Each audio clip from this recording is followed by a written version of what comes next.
bawang markisa? Dimakan sama debt collector? Perkenalkan, nama saya Arifa yang hari ini menjadi moderator. Baik, langsung saja ya untuk presentasi hari ini. Perkenalkan terlebih dahulu oleh kelompok partisipan dan memperkenalkan diri. Perkenalkan, nama saya Sarah Irfani dengan anggaran NPM 051 sebagai pembantu utama. Saya Keiti Supriyani dengan anggaran NPM 068 sebagai pemateri kedua. Saya Maya Saida dengan anggaran 052 sebagai pemateri ketiga. Saya Hadi Restiani dengan anggaran NPM 092 sebagai materi keempat. Saya Dira Rizida dengan NPM 092 sebagai pemateri keempat. Saya Sayyida Safaila dengan anggaran NPM 093 sebagai pemateri terakhir. Baik, langsung saja untuk pemateri yang pertama akan disampaikan oleh Zahra Irfani. Kepada Zahra Irfani saya.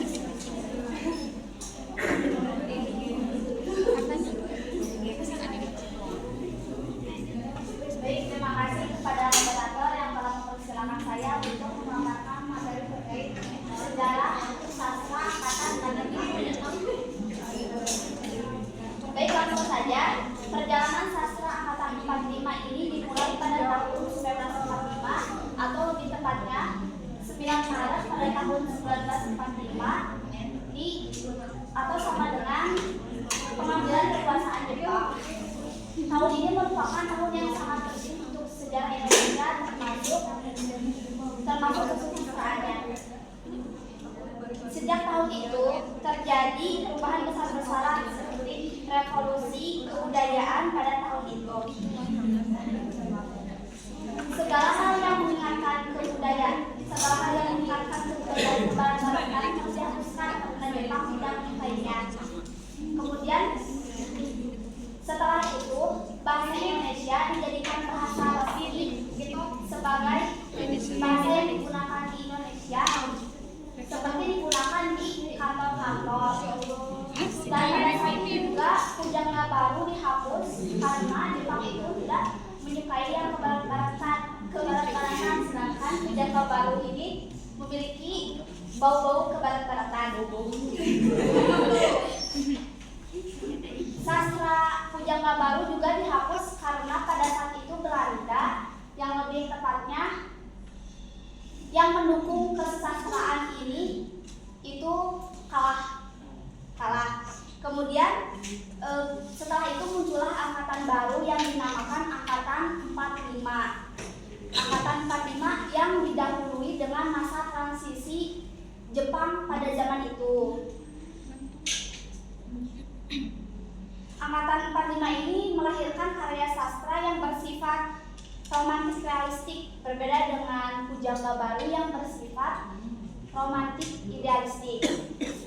Dalam waktu yang singkat, karya sastra angkatan 45 ini sangat melejit menjadi besar, sangat menghasilkan banyak karya-karya yang besar pada angkatan ini,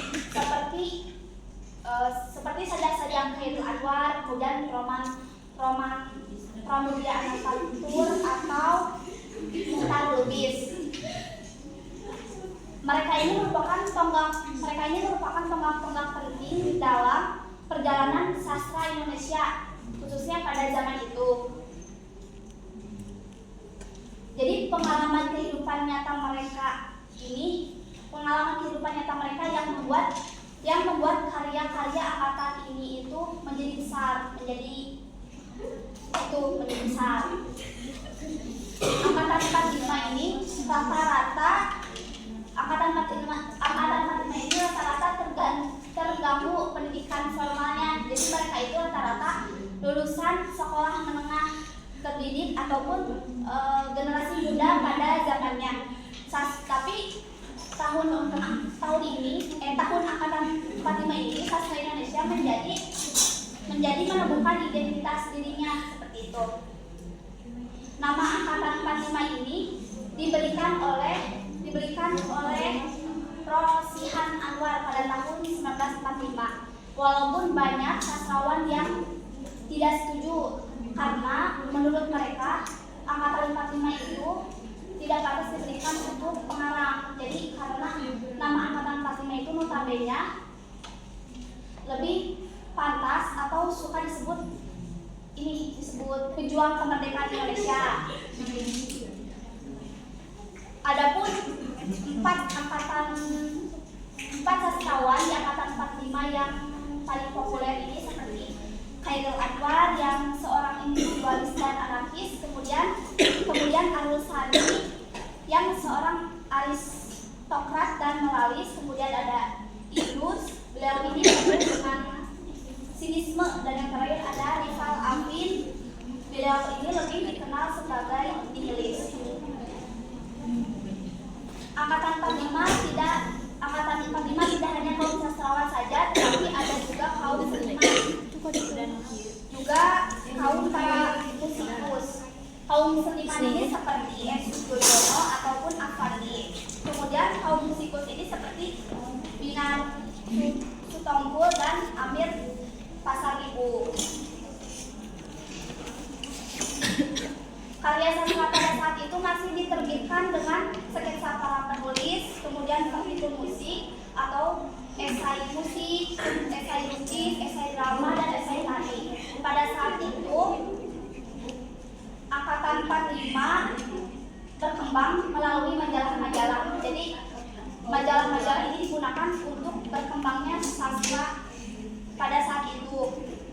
Di antaranya itu seperti Pancaraya pada tahun 1935 sampai 1947 dan majalah Pembangunan pada tahun 1946 hingga 1947. Makasih ya.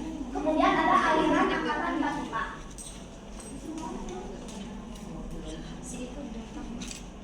Penamaan angkatan ini dengan nama angkatan 45 ini didasarkan dengan peristiwa politik, yaitu peristiwa kemerdekaan Indonesia, tetapi juga dikenal dengan berbagai nama lain seperti angkatan kemerdekaan, angkatan pembebasan, ataupun angkatan gelanggang.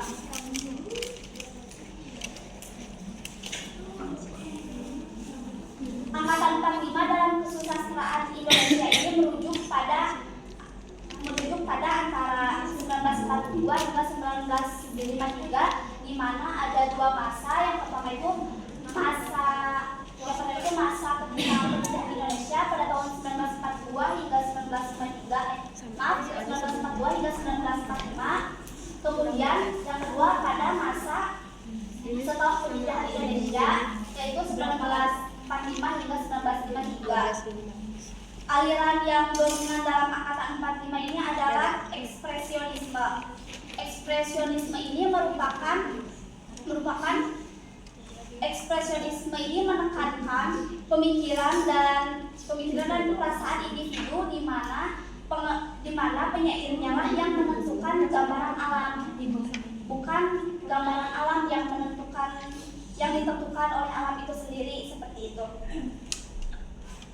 Berbeda dengan Pujangga Baru yang cenderung bersifat romantik, yang menghasilkan karya-karya harmonis, jika angkatan 45 ini sebaliknya. Angkatan 45 ini menghasilkan karya-karya yang gelisah, kemudian pemberontakan dan agresif, serta mencerminkan vitalisme dan individualisme. Sekian yang dapat saya sampaikan, saya kembalikan kepada moderator.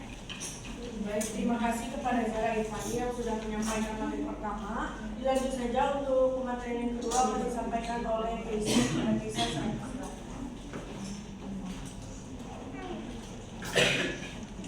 Baik, terima kasih kepada moderator yang sudah mempersilahkan saya untuk menyampaikan materi mengenai proses kelahiran angkatan 45. Angkatan 45 ini muncul setelah Pujangga Baru dan Balai Pustaka. Angkatan 45 dimulai pada tahun 1940 sampai 1955. Masa kejayaannya yaitu pada tahun 1943 sampai 1953. Lalu adapun karya mereka sering terpublikasi melalui majalah, buku, dan tokoh utamanya yaitu ada Khairil Anwar yang mulai dikenal melalui sajak-sajak yang ditulisnya. pada tahun 1942. Ciri khas Angkatan 45 ini adalah individualisme dalam karya-karya mereka. Lalu Angkatan 45 ini muncul sebagai respon terhadap tekanan politik yang terjadi pada masa itu.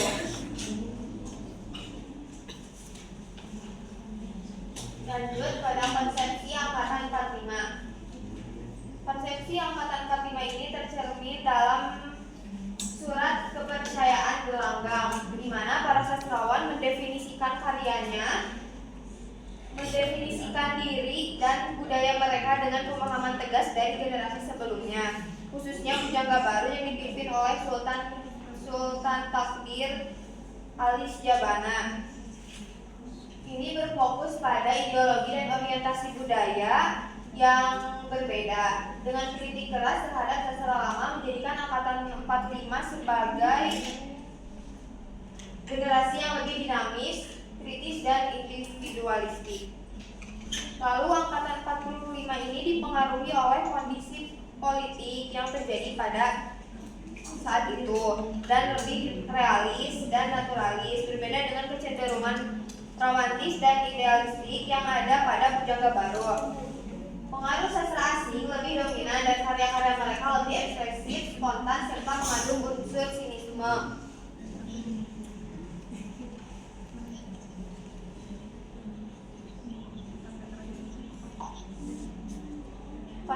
Konsepsi estetik dalam karya sastra puisi yaitu mencakup kebebasan dan struktur katanya yang tidak terikat pada bait, baris, dan penjajakan. Lalu pada sastra prosa, ciri estetiknya yaitu melibatkan alur yang sering menggunakan sorot balik serta penekanan pada analisis kejiwaan tokoh dengan cara dramatis. Sekian dari saya kembalikan kepada moderator. Baik, kepada moderator yang telah memberikan saya kesempatan untuk melanjutkan materi, yaitu ciri-ciri Angkatan 45. Di sini ada 4 poin. Yang pertama yaitu bebas. Angkatan 45 itu lebih menekankan kebebasan berekspresi dalam berkarya. Terus Angkatan 45 ini ingin menciptakan karya sesuai dengan keinginan, seperti puisi Khairul Anwar yang bebas dari jumlah baris, suku kata, dan rima. Lalu Angkatan 45 ini lebih mementingkan isi dari sebuah karya daripada bentuknya. Yang kedua yaitu ada individualis. Angkatan 45 ini lebih menekankan pentingnya martabat dan nilai kemanusiaan. Manusia harus mengisi hidupnya dan memperjuangkan nilai kemanusiaannya tanpa harus mengikuti nilai, tradisi, atau aturan dari masyarakat. Lalu yang ketiga ada universalitas. Angkatan 45 ini fokus pada hakikat manusia dan mengembangkan budaya dunia dengan sudut pandang yang luas, bukan hanya dari Indonesia saja, tetapi dari lingkungan internasional juga. Lalu yang keempat ada realistis. Angkatan 45 ini mempunyai cara untuk melukiskan suatu karya sampai sedalam-dalamnya. Terus Angkatan 45 ini juga melukiskan suatu karya itu dengan apa adanya.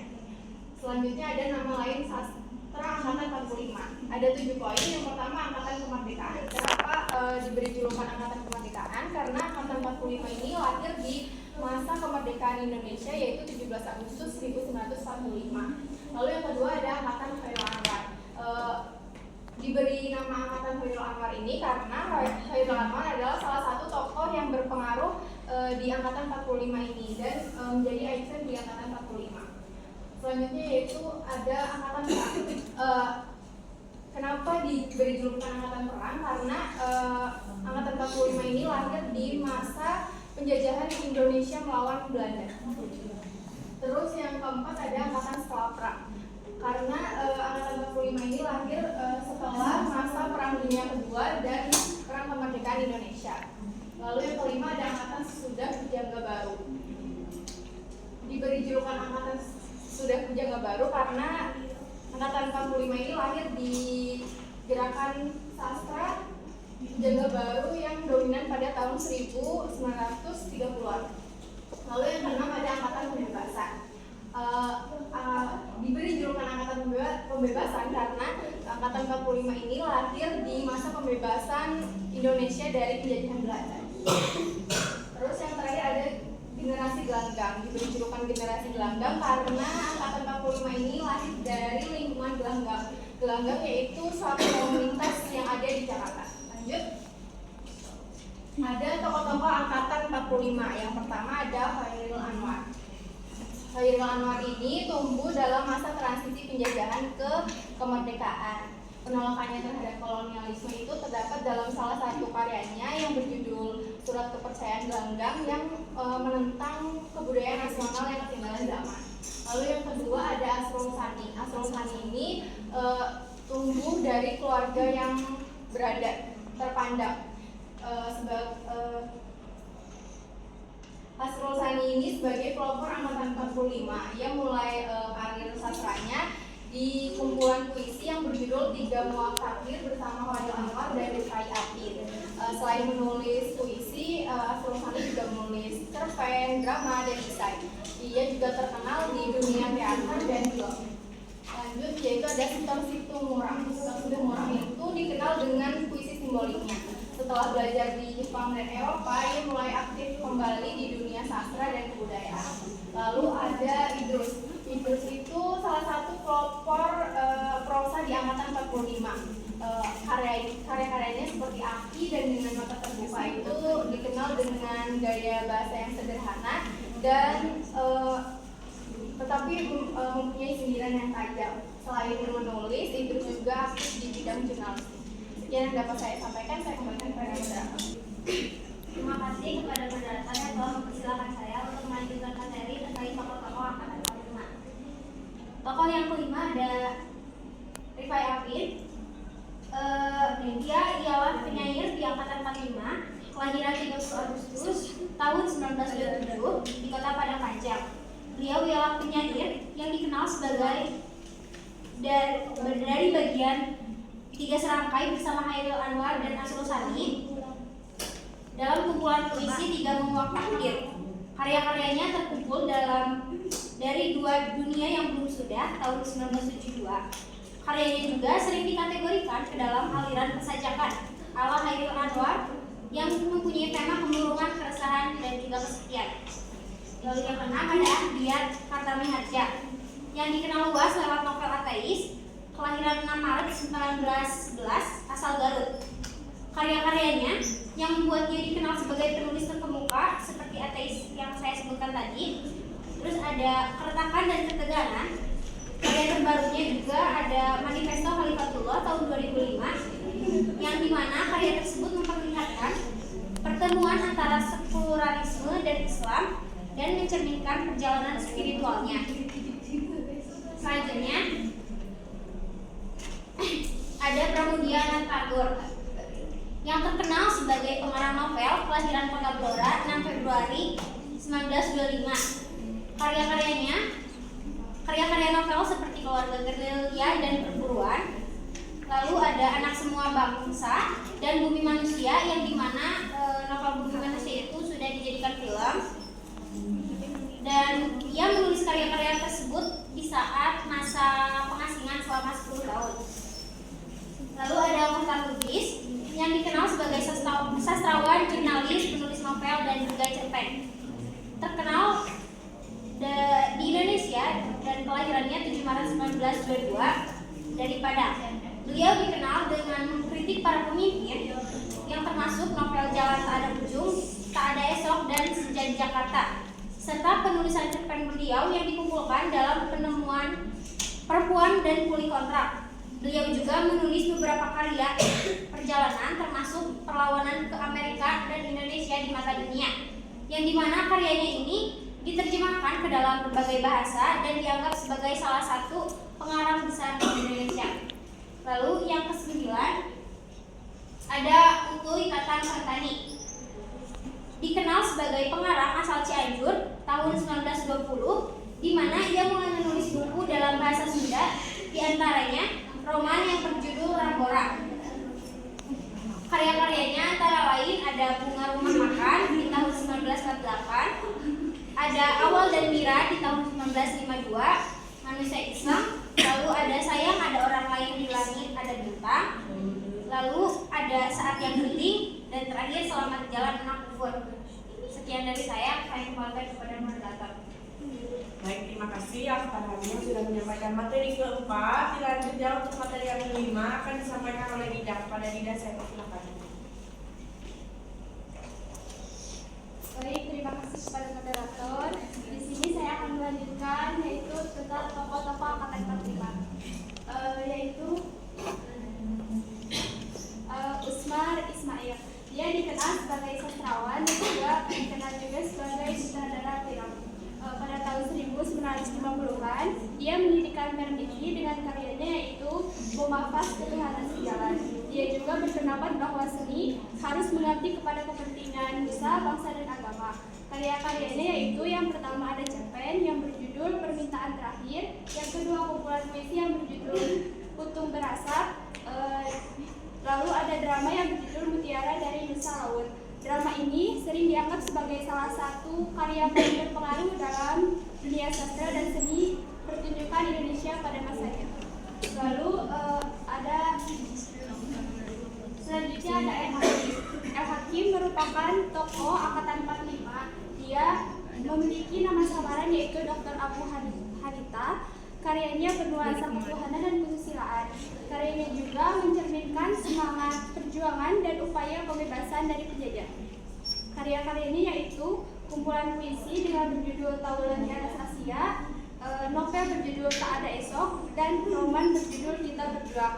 Roman ini merupakan salah satu karya yang mencerminkan semangat kemerdekaan dan perjuangan dalam konteks Indonesia pada masa itu.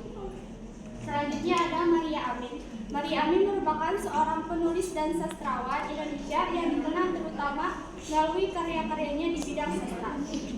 Karya-karya Maria Amin ini bercorak simbolik.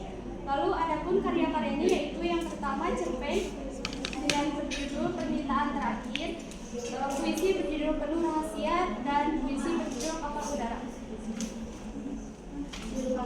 Selanjutnya yaitu Rosihan Anwar. Rosihan Anwar dikenal sebagai jurnalis atau wartawan. Banyak tulisan dia tentang tanggapan sosial yaitu masalah yang timbul dalam kehidupan. Ia juga telah memimpin Harian Merdeka Asia Raya dan Mingguan Siasat. Selain menulis, dia juga dikenal sebagai seorang aktivis yang terlibat dalam berbagai gerakan sosial dan politik pada masanya. Karya-karyanya yaitu cerpen berjudul Radio Masyarakat, sajak berjudul Manusia Baru, sajak berjudul Lukisan, sajak berjudul Seruan Nafas. Selanjutnya yaitu ada karya-karya sastra angkatan 45. Yang pertama yaitu Tiga Menguak Takdir tahun 1950 karya Asrul Sani, Khairil Anwar, dan Rifai. Tiga Menguak Takdir tersebut merupakan kumpulan syair dari karya tiga tokoh tersebut. Ketiga penyair tersebut mengungkapkan emosi dan perasaan dengan berbeda-beda. Kumpulan syair tersebut berisi tentang refleksi dan pemikiran mengenai takdir, kehidupan serta perjuangan manusia dalam menghadapi berbagai tantangan hidup. Yang kedua ada sajak yang berjudul Nisa. Pada tahun 1945 karya Khairil Anwar. Sajak ini menggambarkan tentang kematian. Pada saat menulis sajak ini Khairil Anwar mengungkapkan perasaan duka ketika neneknya meninggal. Namun apabila dibaca oleh pembaca awam tahun 45 tanpa tahu konteksnya, rasa duka tersebut dapat menggambarkan rakyat Indonesia yang gugur dalam memperjuangkan kemerdekaan. Selanjutnya ada novel pendek yang berjudul Surabaya tahun 1947 karya Idrus. Novel ini menceritakan perjuangan memperebutkan kemerdekaan berlatar di Surabaya. Pada novel ini, imajinasi yang digambarkan oleh Idrus lebih menekankan pada pertempuran dan pertumpahan darah. Selanjutnya ada novel berjudul Keranji Bekasi Jatuh karya Pramudia Anantatur. Novel ini berkisah tentang perjuangan pemuda-pemuda Indonesia menghadapi pasukan Belanda dan Inggris. Novel ini berlatar di Front Jakarta Timur pada bulan November tahun 1945. Yang terakhir ada drama yang berjudul Mutiara dari Nusa Laut tahun 1943 karya Usmar Ismail. Drama ini berisi tentang perjuangan melawan penjajah Belanda. Pada drama ini, Ismail menggambarkan salah seorang pejuang perempuan. Ia menyiratkan bahwa perjuangan memperebutkan kemerdekaan tidak hanya didominasi oleh kaum laki-laki, tetapi bisa juga didominasi oleh kaum perempuan. Sekian dari saya kembalikan kepada Baik, terima kasih kepada Dida yang sudah menyampaikan materi kelima, dan materi yang terakhir yaitu materi keenam akan disampaikan oleh Seina. Kepada Seina saya persilakan. Saya akan menjelaskan karakteristik karya sastra pada angkatan 45. Yang pertama itu ada karakteristik struktur, ada karakteristik pandangan hidup, dan juga tema karya sastra pada angkatan 45. Yang pertama itu karakter struktur, ada puisi dan juga prosa, yang mana puisi itu di angkatan 45 itu terkesan bebas. Tadi juga dijelaskan di ciri-ciri angkatan 45 itu bebas, individualis. Nah, puisi angkatan 45 juga bebas, yang mana tidak terikat baris dan juga persajakan yang ketat, memungkinkan pihak itu telah lebih bebas mengekspresikan apa yang ingin pikiran dan juga perasaan mereka sampaikan. Terus diksi yang digunakannya juga lebih dalam dan juga intens. Terus kata-kata, prosa dan juga kalimat yang digunakan itu terkesan ambigu, jadi sulit untuk dimengerti. Terus gaya penulisannya itu ironi dan juga sinisme yang menonjol untuk menggambarkan kehidupan sehari-hari dan juga realiti sosial politik pada masa itu. Terus yang kedua itu ada prosa. Alur prosa pada angkatan 45 ini kesannya itu alur yang digunakan itu sorot balik atau maju mundur, lebih banyak digunakan di angkatan 45 ini dibandingkan periode-periode sebelumnya seperti balai pustaka dan juga Pujangga Baru dan juga sastra embrional. Terus alur padat dan juga digresi itu tidak lagi digunakan di masa ini. Terus gayanya ironi dan juga sinisme, dan juga gaya realisme dan juga naturalisme itu dengan cara yang objektif dan juga akurat. Nah, dalam membuat prosa angkatan 45 ini menggambarkan kelertakan dan juga penokohan itu, analisis fisik itu tidak dipentingkan lagi. Terus ada karakteristik pandangan hidup. Yang pertama itu pandangan hidup angkatan 45 adalah humanisme dan universal, yang mana secara eksplisit tadi juga sudah disinggung, diungkapkan dalam surat kepercayaan gelanggang.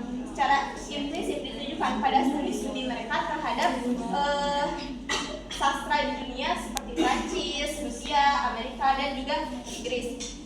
Yang mana tadi diungkapkan dalam surat kepercayaan gelanggang yang ditandatangani oleh anggota gelanggang, yaitu Rifai Afin, Syairul Anwar, dan juga Asrul Sani, yang mana bertujuan surat kepercayaan gelanggang ini dijadikan sebagai alat untuk memperjuangkan keadilan dan juga kebenaran, dan juga untuk mengungkapkan kehidupan dan pengalaman manusia itu dengan cara yang lebih kreatif dan juga inovatif.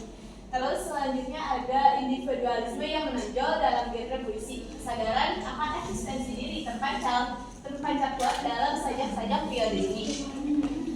Contohnya itu dalam genre puisi angkatan 45 seperti Syairul Anwar, Asrul Sani, dan juga Rifai Afin ini menekankan kesadaran akan eksistensi diri. Mereka mengungkapkan membuat karya sastra itu secara langsung dan juga jujur tanpa takut mengekspresikan diri mereka sendiri. Terus dalam filsafat periode ini banyak mengindikasikan adanya pengaruh eksistensialisme, yang mana menekankan pentingnya kebebasan individu dan juga kesadaran akan eksistensi diri. Terus ada tema dalam puisi ini menghadirkan karya yang berbicara tentang kehidupan batin manusia melalui penerbangan diri sendiri. Terus menggambarkan masalah kemasyarakatan, contohnya itu ketimpangan sosial dan juga kemiskinan pada masa awal kemerdekaan Indonesia. Terus pemecahan karya sisanya itu banyak menggunakan tema pemecahan masalah,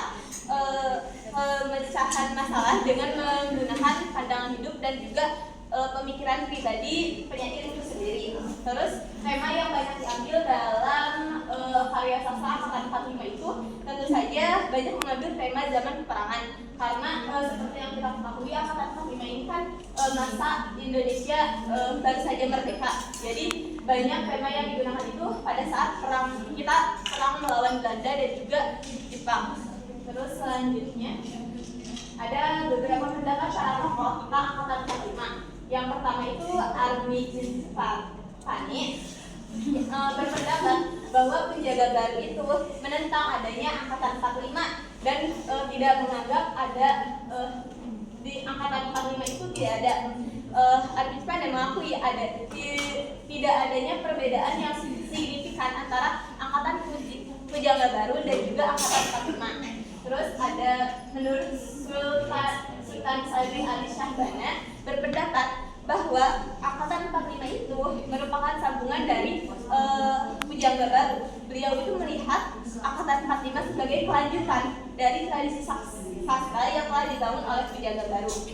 Terus yang ketiga, Apel, yang beliau berpendapat bahwa angkatan 45 ini dengan angkatan 45 dan juga angkatan dan juga Pujangga Baru memiliki perbedaan, tetapi ada garis penghubungnya. Contohnya itu pada karya Armijn Pane yang berjudul Belenggu, yang dapat dianggap sebagai puncak kesusastraan Indonesia. Ini menunjukkan bahwa angkatan 45 dan juga angkatan Pujangga Baru itu memiliki perbedaan, tetapi tetapi juga memiliki kesamaan dan penghubungan antara kedua periode tersebut, kedua masa tersebut. Terus ada Sitorang berpendapat bahwa Pujangga Baru ini masih terikat pada zamannya dan juga zaman penjajahan, sedangkan angkatan 45 ini dalam soal budaya tidak membedakan. Ini menunjukkan bahwa dia itu melihat angkatan 45 itu sebagai sastra yang lebih terbuka dan juga inklusif, tidak terikat oleh batasan zaman penjajahan. Terus ada menurut Pramudia Anantatur berpendapat bahwa angkatan Pujangga Baru itu banyak ilmu pengetahuannya, namun tidak banyak penghidupan dalam atau pengalaman dalam karya sastranya. Sedangkan di angkatan 45 itu kurang dalam ilmu pengetahuan karena adanya perang, tetapi sadar akan kehidupan. Pramudia Anantatur itu melihat bahwa angkatan 45 ini sebagai gerakan sastra yang lebih fokus pada pengalaman hidup dan juga kehidupan nyata daripada ilmu pengetahuan dan juga teori sastra. Sekian, saya kembali ke moderator. Baik, terima kasih kepada semua materi yang sudah menyampaikan. Baik, perkenalkan saya Pelita Jovelin dengan akhiran EPM 063. Pertanyaannya, apakah gaya ekspresionisme dalam sastra puisi dan prosa memiliki dampak yang sama dalam menggambarkan pengalaman batin dan kehidupan nyata? Bagaimana ekspresionisme berinteraksi dalam karya sastra tersebut? Sekian, terima kasih.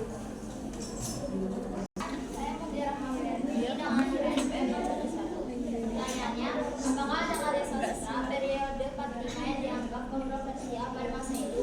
Jika ada, sebutkan salah satu karya sastra tersebut dan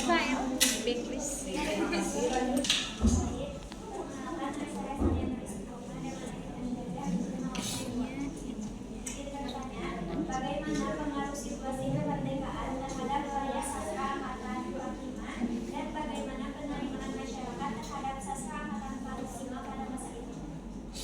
Akan dijawab oleh selanjutnya Evelyn, akan dijawab oleh Zahra Irfani. Kepada Zahra Irfani saya persilakan.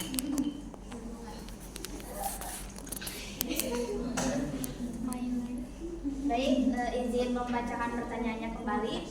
Apakah gaya ekspresionisme dalam sastra puisi dan prosa memiliki dampak yang sama dalam menggambarkan pengalaman batin dan kehidupan nyata? Bagaimana ekspresionisme berinteraksi dalam karya sastra tersebut? Jawabannya, ekspresionisme dalam sastra baik prosa maupun puisi sama-sama bertujuan menggambarkan batin secara intensif dan subjektif. Namun dampaknya bisa berbeda. Dalam puisi, ekspresionisme ini sering muncul lewat metafora yang kuat, bahasa yang emosional dan gambaran yang berlebihan untuk menyampaikan perasaan mendalam. Misalnya seperti kecemasan, ketakutan, dan harapan. Kemudian dalam prosa, ekspresionisme lebih terlihat dalam alur yang tidak berkembang atau karakter yang mengalami realitas dan cara yang ekstrim, seringkali menyerupai mimpi atau halusinasi. Ekspresionisme berinteraksi dengan sastra dengan mendorong realisme objektif dan lebih fokus pada bagaimana perasaan batin seseorang membentuk cara mereka melihat dunia.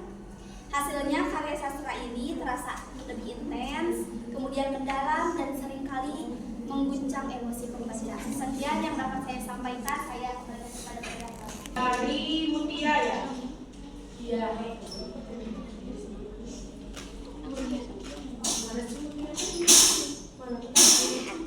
Pertanyaan dari Mutia yaitu apakah ada karya sastra periode 45 yang dianggap kontroversial pada masa itu?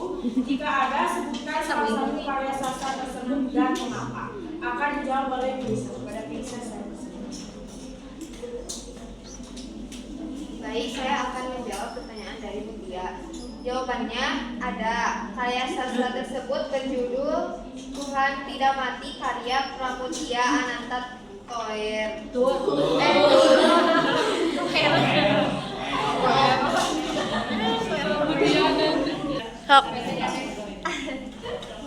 Karya Pramudia ini seringkali mengeksplorasi tema perjuangan kemerdekaan, kekuasaan, dan ketidakadilan sosial.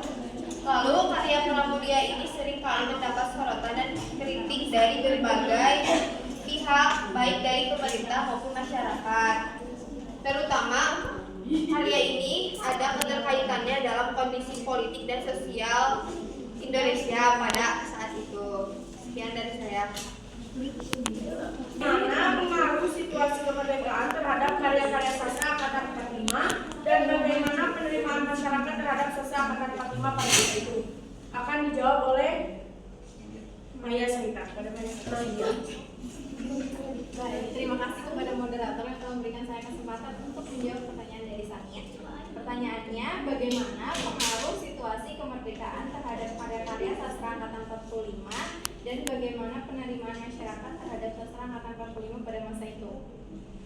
Situasi kemerdekaan setelah 17 Agustus 1945 itu sangat-sangat mempengaruhi karya sastra angkatan 45. Karena para sastrawan itu merasakan kebebasan setelah masa penjajahan, terutama masa penjajahan Jepang. Yang kita ketahui ya, Jepang menjajah kita tuh sebentar, tapi memberikan kesan yang sangat-sangat dalam. Terus karya-karya sastra seperti Gus Chairil Anwar dan novel Pramudia Ananta Toer itu yang mencerminkan nasionalisme dan perjuangan melawan penindasan. Terus angkatan sastra angkatan 45 itu dikenal dengan sastra kemerdekaan karena para sastrawan itu bebas mengekspresikan ide dan perasaan mereka. Terus bentuknya juga lebih mengedepankan keberanian dan kebebasan berekspresi. Terus alhamdulillahnya karya-karya ini diterima positif oleh masyarakat karena sama masyarakat itu dianggap ini sebagai suara perjuangan dan kritik bagi kondisi sosial politik di masa itu. Jadi situasi setelah kemerdekaan itu sangat berdampak besar ya bagi perkembangan sastra nasional. Menjadikan sastra angkatan 45 itu tonggak sejarah sastra nasional. Ini yang dapat saya sampaikan. Saya kembalikan pada Ada pertanyaan, kita akan mulai untuk sesi yang kedua. Sesi yang kedua juga memberikan kesempatan untuk teman-teman bagi tiga orang penanya yang ingin bertanya boleh ajukan tangannya.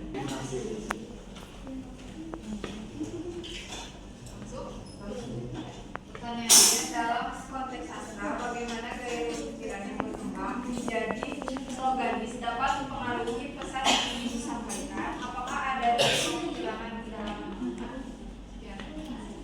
Untuk pertanyaan yang kedua, silakan juga.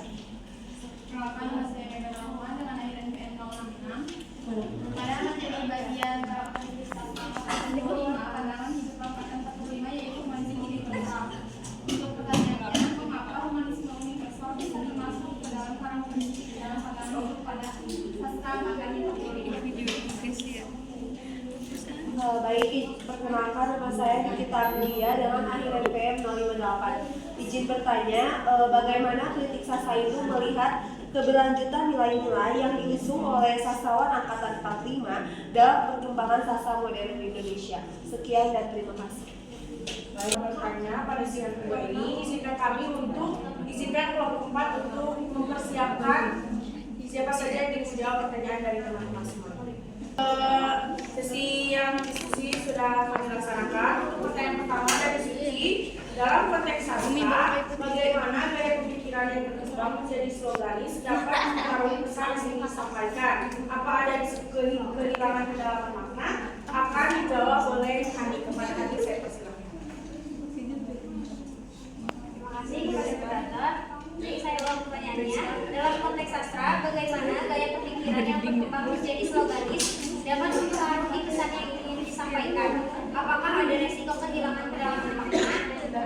Jawabannya, gaya pemikiran yang berkembang menjadi sloganis dalam sastra cenderung menyederhanakan pesan dengan frasa pendek dan mudah diingat. Meskipun efektif untuk menarik perhatian, hal ini beresiko mengurangi kedalaman makna karena pesan yang disampaikan menjadi terlalu sederhana dan kehilangan nuansa serta kompleksitas. Tetapi, gaya sloganis bisa efektif jika tujuannya ialah untuk memprovokasi atau menggerakkan pembaca secara cepat. Sekian dari saya kembali kepada moderator. Baik, terima kasih kepada Hani sudah menjawab pertanyaan dari Suci. Suci, apa cukup? Dari teman-teman mungkin ada yang ingin menambahkan? Cukup. Langsung saja ya untuk pertanyaan kedua dari Mega.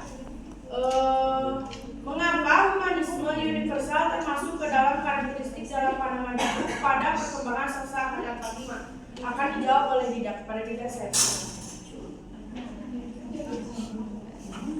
Baik, di sini saya akan menjawab pertanyaan dari Mega. Saya ulangi pertanyaannya, mengapa humanisme universal termasuk ke dalam karakteristik dalam pandangan hidup pada perkembangan sastra angkatan 45? Karena para sastrawan angkatan 45 ingin memperjuangkan nilai-nilai kemanusiaan yang berlaku bagi semua orang tanpa memandang perbedaan ras, agama, atau latar belakang. Hal ini relevan dengan semangat perjuangan Indonesia pada masa kemerdekaan yang mengutamakan persatuan, kesetaraan, dan hak asasi manusia. Dengan demikian, humanisme universal menggambarkan pandangan hidup yang berfokus pada hak asasi manusia dan nilai-nilai kemanusiaan yang lebih luas. Sekian dari saya kembalikan kepada Baik, terima kasih kepada Dida sudah menjawab pertanyaan dari Mega. Dida, apakah sudah cukup? Dari teman-teman mungkin ada yang ingin menambahkan atau mengulang? Tidak ada ya. Langsung saja untuk pertanyaan terakhir dari Nikita. Bagaimana kritik sastra melihat keberlanjutan nilai-nilai yang diusung oleh sastrawan angkatan 45 dalam perkembangan sastra modern Indonesia? Akan dijawab oleh Seina. Pada Seina saya persilakan. Di sini saya akan menjawab pertanyaan dari saudari kita. Kritik sastra melihat keberlanjutan nilai-nilai yang diusung angkatan 45 ini sebagai sebuah warisan yang mana sampai sekarang ini masih relevan dan juga memberikan pengaruh yang sangat besar terhadap sastra Indonesia pada masa sekarang atau sastra modern ini. Seperti yang kita ketahui juga, angkatan 45 ini kan munculnya itu pada masa kemerdekaan Indonesia. Nah, jadi banyak membawa nilai-nilai perjuangan, nasionalisme, dan juga idealisme dalam karya-karya sastranya. Terus yang mana itu tuh berperan penting dalam pembentukan identitas sastra dan sastra modern. Terus, namun dalam kritik sastra ini juga pasti akan menyoroti nilai-nilai dari angkatan 45 ini, yang mana itu akan berevolusi seiring berjalannya waktu. Di satu sisi, nilai dalam karya-karya angkatan 45 ini mungkin terkesan kaku dan juga terlalu idealis jika dilihat dalam konteks Indonesia masa sekarang ini. Tapi di sini karya-karya mereka itu dapat dijadikan fondasi bagi sastra modern yang berkembang lebih luas dan khususnya berekspresi dan juga penanggulangan bilangan isu-isu sosial yang mana ada pada angkatan 45 itu pada tahun 1945 ini. Jadi dapat dianggap sebagai pengalaman perubahan dari nilai-nilai yang diusung angkatan 45 ini perlu disesuaikan lagi dengan perkembangan zaman, namun dapat dijadikan inspirasi yang hidup dalam sastra modern dan juga tetap memberi dampak pada sastra modern. Mungkin hanya itu. Saya kembali terima kasih. Teman-teman ada yang ingin menambahkan atau menanyakan? Baik, kalau begitu sesi presentasi kemudian sesi diskusi telah kami laksanakan.